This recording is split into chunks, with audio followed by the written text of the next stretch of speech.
Hello, and thanks for joining Your Body Advocate. I am Ruth Cummings, your host, and today I'm continuing our series on how to set up your body for success.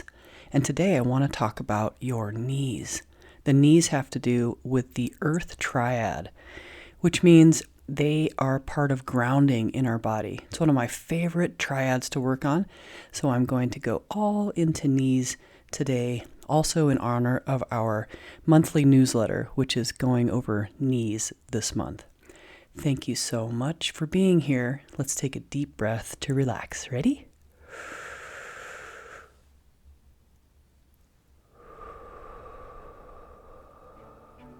All right, here we go. You're listening to Your Body Advocate, telling your body's side of the story. The podcast dedicated to supporting and improving your body-mind connection so you can live a pain-free, passion-filled life, dissolving one body tension at a time. Discover the healing properties of your own body language, and together let's explore ways to support and improve essential self-talk.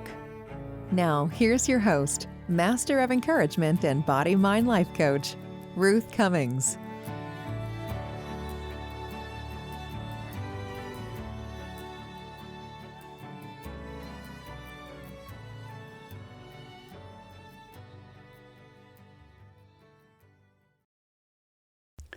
So our knees are so cool, so important, and they always fascinate me. They're very important in sports, in walking, just in life in general. And when someone has knee pain or if a knee isn't working correctly, it's really challenging. I want to go over 3 ways to set your knees up for success today. One of them is by touch, and we'll go over this, by foam rolling, and by movement and stretching. So going back to touch, this is using your own hands to envelop your knee and rub nice and slowly, get it warm, and oftentimes holding it and waiting for a pulse. If you can't feel your pulse, just try to send loving energy and healing energy to your knee from your hands and just try to get it as warm as possible. Then go to the other knee and you'll see that one knee feels really happy, the one that you were just holding and loving and making warm. I see that loving our own knees like this is very, very helpful, especially right after any type of surgery or any soreness, any arthritis pain, things like that. Just really acknowledging the pain or the stiffness with our hands and with our thoughts can really support it, trying to feel better. Number 2 is foam rolling. And what I mean by foam rolling, if you know how to foam roll with a big roller on the ground, that's one way of doing it. But I really prefer using a handheld roller. It looks like a rolling pin per se, and it's a little bit thinner than a rolling pin, but you could use a rolling pin if you have one.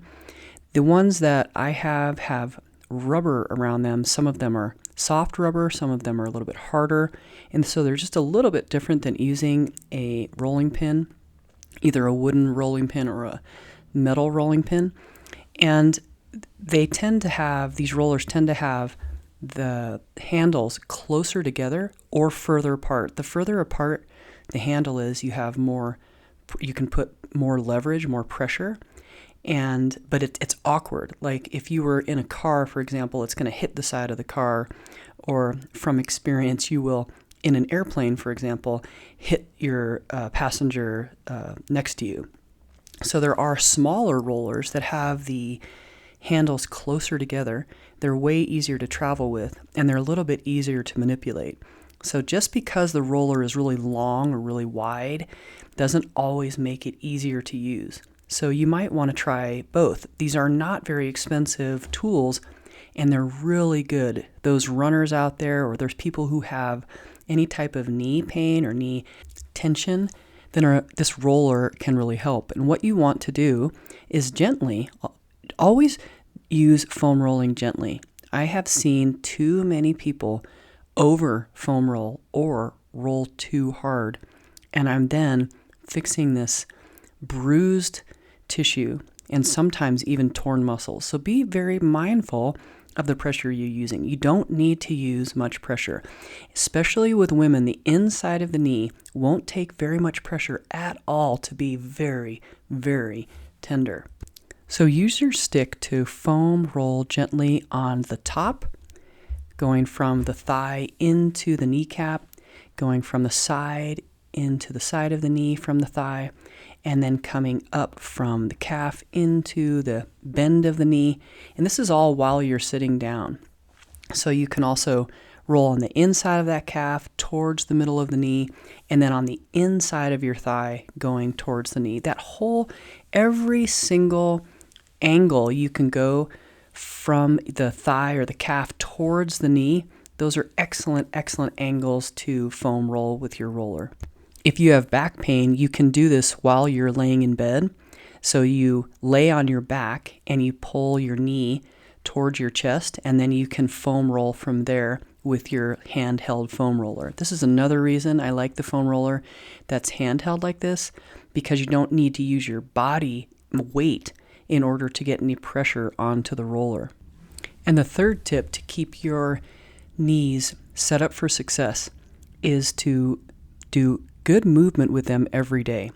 I have both ACLs replaced in my knees and have to really pay attention to what their needs are so that they don't ache for me.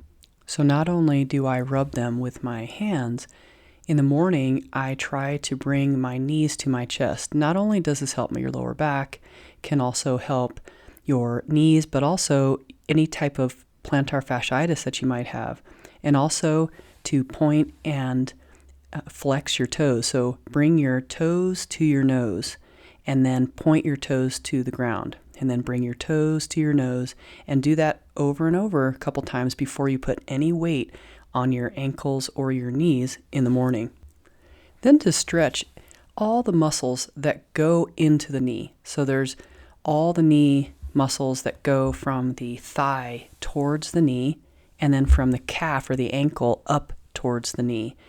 And you can stretch all of those. There's different stretches of your hamstrings or of your quads. So you can stretch the inner part of your leg, the top part of your leg, the back, and the side. All of these affect your knee, and they're all very helpful to stretch and to rub with your hands, like I said. So the touching and rubbing, then foam rolling really close to the knee, and then stretching and movement. Movement with watching the kneecap is really helpful. Seeing how your kneecap is tracking. So what does that mean? That means, is your kneecap facing forward? Of course, there's a lot of injuries to the kneecap. It can be surgically changed. It can be surgically removed and replaced.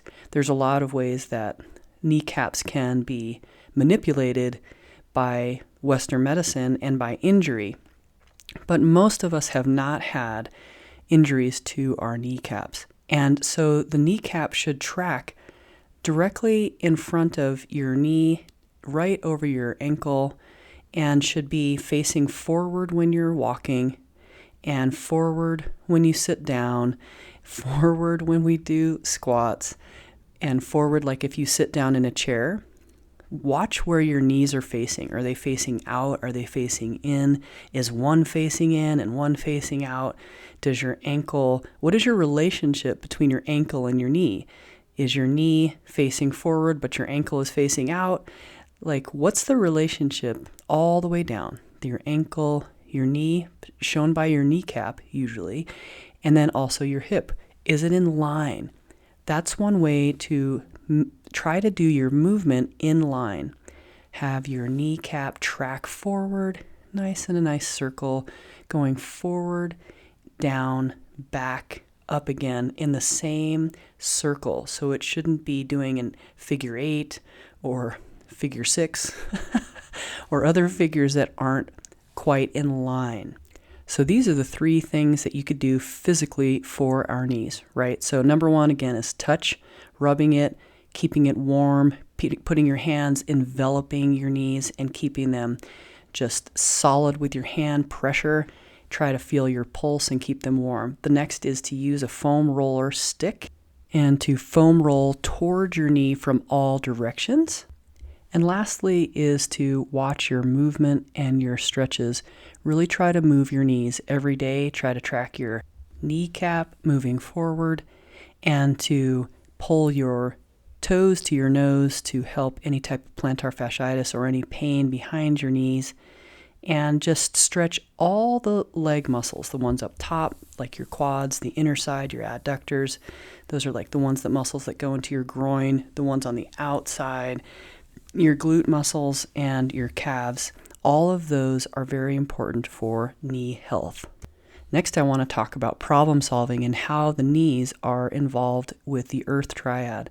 So the earth triad has to do with grounding in our body, and it has to do with the knees, the stomach, and the neck. So if someone comes in with neck pain, I usually check the stomach. When I say stomach, I mean that whole area. So it's the front and the back. So it's low back and the tummy area, and then also knees on all around, the front, sides, and backs of each knee.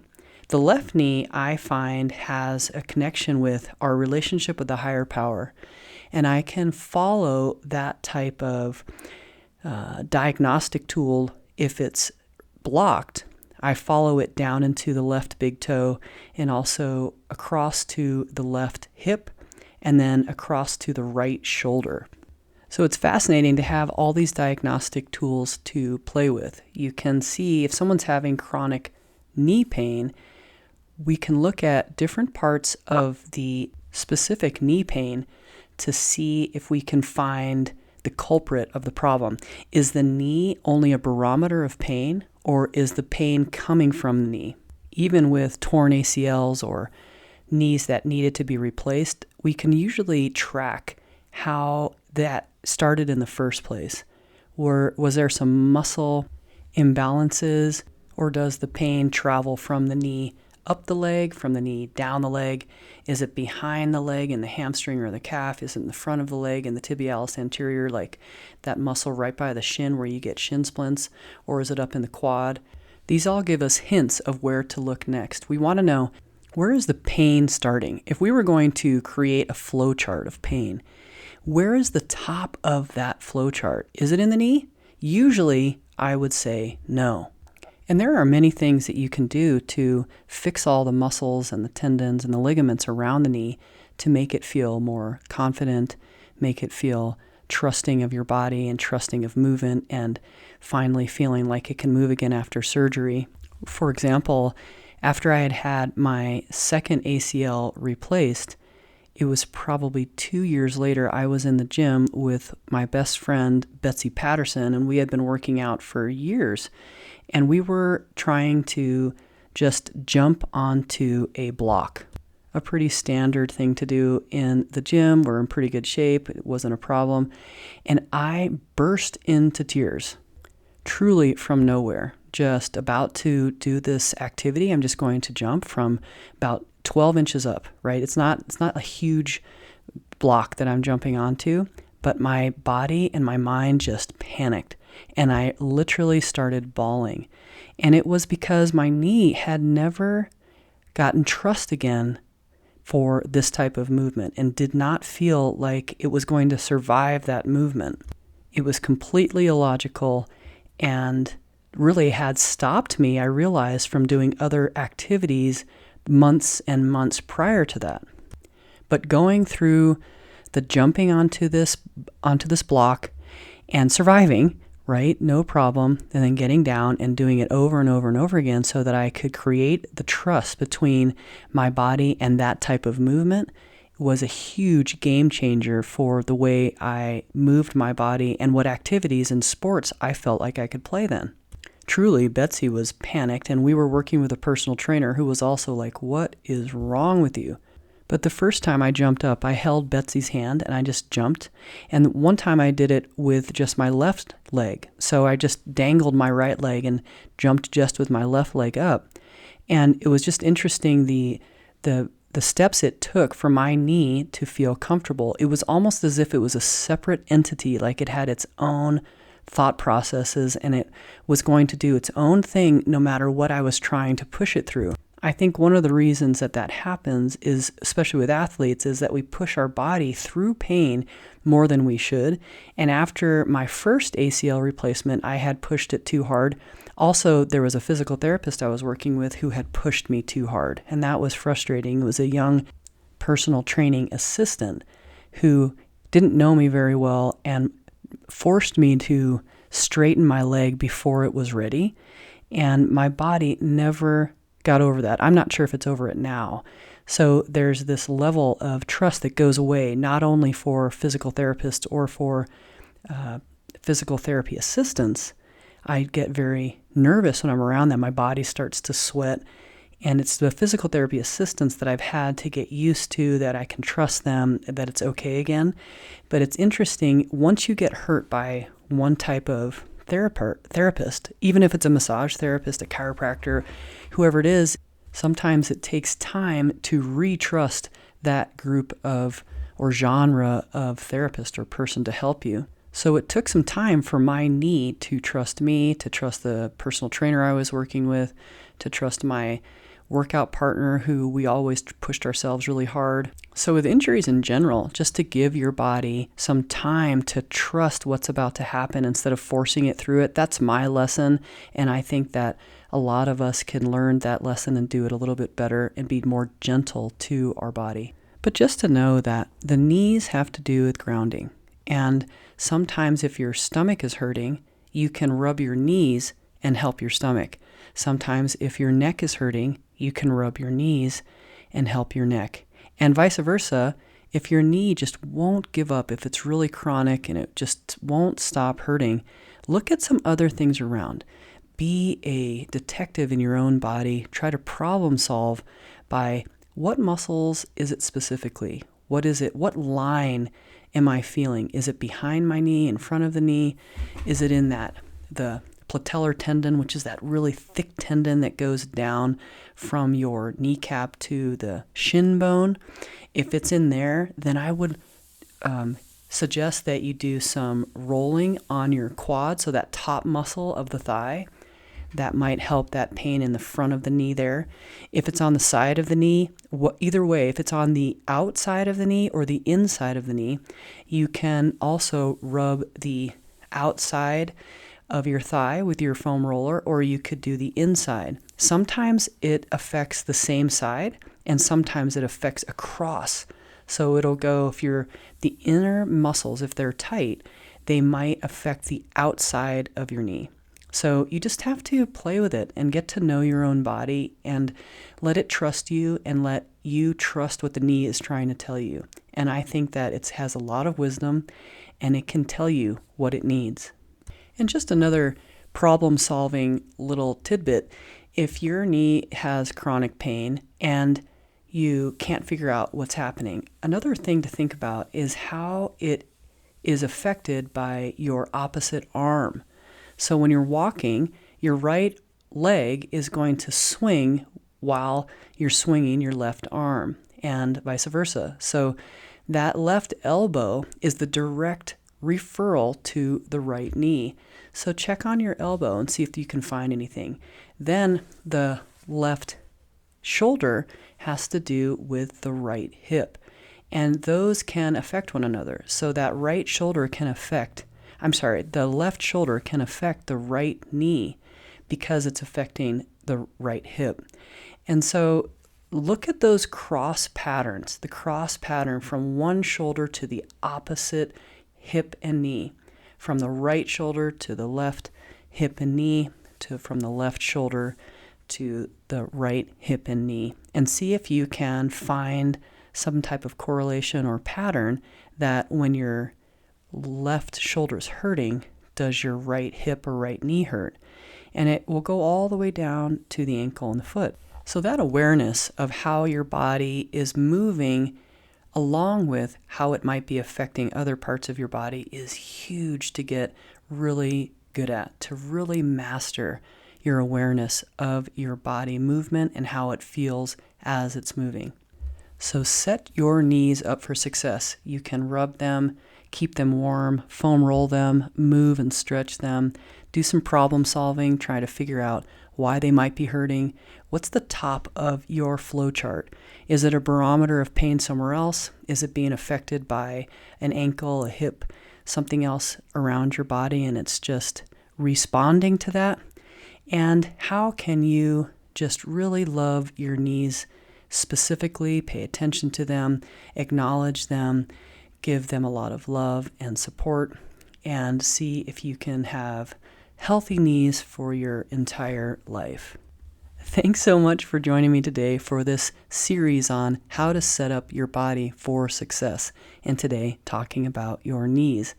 I will see you next time. Have a lovely day. Bye-bye.